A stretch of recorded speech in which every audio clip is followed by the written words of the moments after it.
لیاقت ندیم بھائی،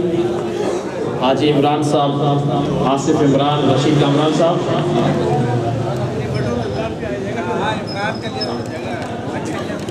دوں گا کہ بہت سے لوگوں کے ذہنوں میں سوال ہے کہ مارواڑی بھٹی جماعت پاکستان کیا ہے، یہ کیا کام کرتی ہے، اس کا مقصد کیا ہے، یہ کیوں بنائے گی، کب بنائے گی اور اس کا سیٹ اپ کیا ہے. تو میں تعارف کے لیے دعوت دوں گا راشد کامران بھائی کو کہ وہ آئیں اور اجمالی طور پر مارواڑی بھٹی جماعت پاکستان کا تعارف پیش کریں. رشید کامران بھائی. السلام علیکم. میرے معزز قابل احترام میرے بزرگ اور میرے تمام عہدیداران، نومنتخب اراکین، اس کے علاوہ سپریم کونسل کے ممبران، ذیلی کمیٹی کے عہدیداران اور میرے تمام محترم بانیان، السلام علیکم.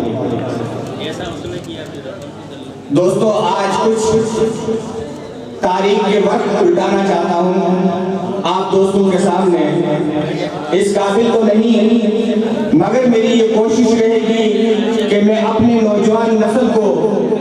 وہ تاریخ بتاؤں جسے وہ بھول چکی تھی. آج وہ اس چیز کو دوبارہ دہرائیں اور اس کو لے کر، اس علم کو لے کر انشاءاللہ آگے بڑھتے جائیں گے. تو ساتھیوں، میں بتانا چاہتا ہوں کہ ویسے تو اس مارواڑی بھٹی قوم کے اندر بہت سی دفعہ مختلف تنظیمیں وجود میں آئیں اور وقتاً فوقتاً بنتی رہی، ٹوٹتی رہی، مگر میں آپ کو سن 1970 اور 71 کی دہائی یاد کرانا چاہتا ہوں. آج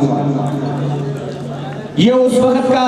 ٹائم تھا جس وقت اس مارواڑی بھٹی جماعت کے پاس نہ وسائل تھے،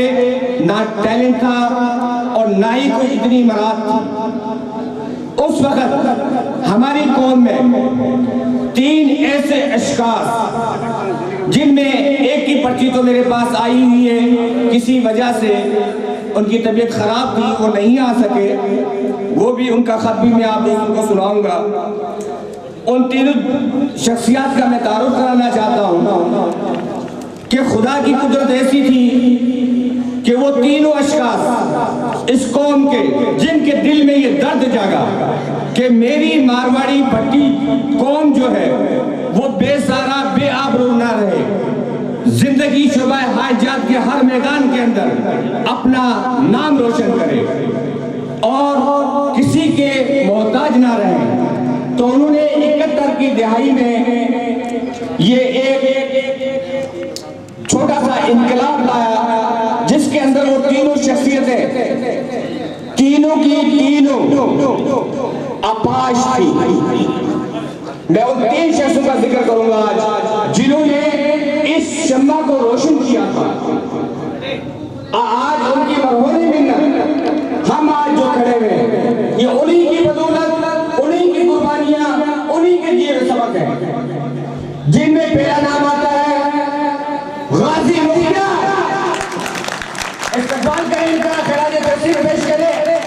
ان کے ساتھ جو اپاش شخصیت تھی وہ تھی محمد صدیق آرزو، اور تیسرے وہ تھے شہید ہمارے جو ہماری اس دنیا سے جا چکے ہیں، جو عبدالحمید آزاد. میرے دوستو، یہ 3 وہ شخصیت جس وقت یہ شروع کی گئی تو اسی کنڈری شہر کے اندر دیگر قوموں کے لوگوں نے یہ لفظ اٹھائے تھے کہ یہ مارواڑی بھٹی قوم کی تقدیر جگائیں گے 3 اپاش. آج میں ان لوگوں کو بتانا چاہتا ہوں، آئے دیکھیں یہ مارواڑی بھٹی قوم اس روشن شمع کو لے کے آج یہاں موجود ہے اور انشاءاللہ تا قیامت موجود رہے گی. میں میرے معزز کو یہ یقین دلانا چاہتا ہوں کہ انشاءاللہ نہ صرف میں بلکہ میرے ساتھ اس پنڈال میں موجود تمام نوجوان آپ کی دی ہوئی ہدایت، آپ کے دیے ہوئے سبق، آپ کی دی ہوئی محنت کو انشاءاللہ کبھی رائے گا جانے نہیں دیں گے اور انشاءاللہ اس کو لے کے سر فخر سے بلند کریں گے. ساتھیوں، یہ انہی کا درس تھا. پھر اس کے اندر بہت سے ساتھی آئے، اگر میں ان کا تعارف کرانا چاہوں تو ایک بہت بڑی لمبی لائن ہے. جس میں شفیع صاحب بھی ہیں جو صدارت میں آئے تھے, وہ شفیع کونسلر صاحب بھی ہیں, وہ بھی پہلا الیکشن لڑے تھے, عبداللہ غفور پدونیا صاحب ہیں, نظام الدین فوجی صاحب ہیں, اسماعیل قمر ہیں, عمر الدین چمن ہیں, عبدالعزیز صاحب بیٹھے ہوئے یہاں جو الیکشن والے, انہوں نے الیکشن لڑا, عبدالعزیز چوہان جو جمعہ چوہان کے ہیں انہوں نے لڑے, بہت سی یادیں. اور اس وقت میں بتانا چاہتا ہوں کہ اس تنظیم کے تمام کاغذات دستاویز اس وقت بھی میرے ریکارڈ میں موجود ہیں, میرے پاس وہ تمام دستاویز اور ان کا لکھا ہوا آئین اس سن کا موجود ہے اس وقت بھی. یہ ساری چیزیں میں ساتھیوں کو اس لیے بتا رہا ہوں کہ ساتھیوں اگر آپ نے اپنی تاریخ کو فراموش کیا تو یہاں سے آپ کو لوگ اس طرح اٹھا کے باہر نکال کے رکھیں گے جیسے اقلیت کی طرح ہوتے ہیں. مگر ہم نے ان کی واسطہ سے سنبھال کے رکھے, ان کی وہ تحریریں یاد کی اور انہی کی روشنی کے اندر ہم نے اس مارواڑی بھٹی جماعت کی بنیاد پھر سے رکھی. میں اب تعارف کرانا چاہتا ہوں اس مارواڑی بھٹی جماعت کا کہ یہ اس کے وجود میں آنے کا مقصد, ایک تو مقصد ہمارے بزرگوں کی یہ محنت تھی جو میں نے آپ لوگوں کو بتائی, دوسری یہ بات ہے اپریل کی, 5 اپریل, اور اس وقت ملک کی صورتحال کورونا سے لڑ رہی تھی. اس دوران میں بھی کراچی چھوڑ کر کنڈری شفٹ ہوا. انہی دنوں میں میری زندگی میں ایک ایسا حادثہ آیا جس نے میرے اندر جو چنگاری بجھ گئی تھی اس کو جلا دیا. وہ یہ تھا کہ یہاں پر دفعہ 144 لگی اور اس کے اندر موٹر سائیکل کے اوپر سوار ڈبل سواروں کو روکا گیا تھانے کے اندر, جس کے اندر میرا اپنا ایک بیٹا اور ایک میرا بھتیجا دونوں اس کے اندر لپیٹ میں آئے. مجھے اطلاع 2 گھنٹے کے بعد ملتی ہے, میں تھانے پہنچتا ہوں. تھانے میں جب میں پہنچتا ہوں تو وہاں پر 70 موٹر سائیکل اور 140 افراد موجود تھے. میں نے ان سے ہر قسم کی منتیں کی, ایس ایچ او سے بات کی, انہوں نے مجھے کہا کہ ہم نے ان سب کی FIR کاٹ دی ہے. میں نے بولا سر ٹھیک ہے کوئی بات نہیں, FIR کٹ گئی ہے تو بھی کوئی مسئلہ ہی نہیں ہے, لہٰذا آج آپ یہ کرم کریں ہم پہ کہ میں نے اپنے شناختی کارڈ نکالا, کیونکہ 144 کی صرف شخصی ضمانت ہوتی ہے, میں نے نکال کے پیش کیا کہ میرے بچوں کو چھوڑ دیا جائے اور موٹر سائیکل کو کل آپ چالان پیش کر دیں کورٹ کے اندر, میں وہاں سے چھڑوا لوں گا. خیر انہوں نے بچوں کو چھوڑ دیا. دوسرے دن میں اپنے وعدے کے مطابق کورٹ میں پہنچا, چالان نہیں آئے. میں تھانے پہنچا, میں نے چالان کیوں نہیں پیش کیے؟ آپ نے جب رات FIR کاٹ دی, قانون کے مطابق آج آپ کو چالان پیش کر دیں. انہوں نے میرے اصرار کے اوپر وہ چالان پیش کیے.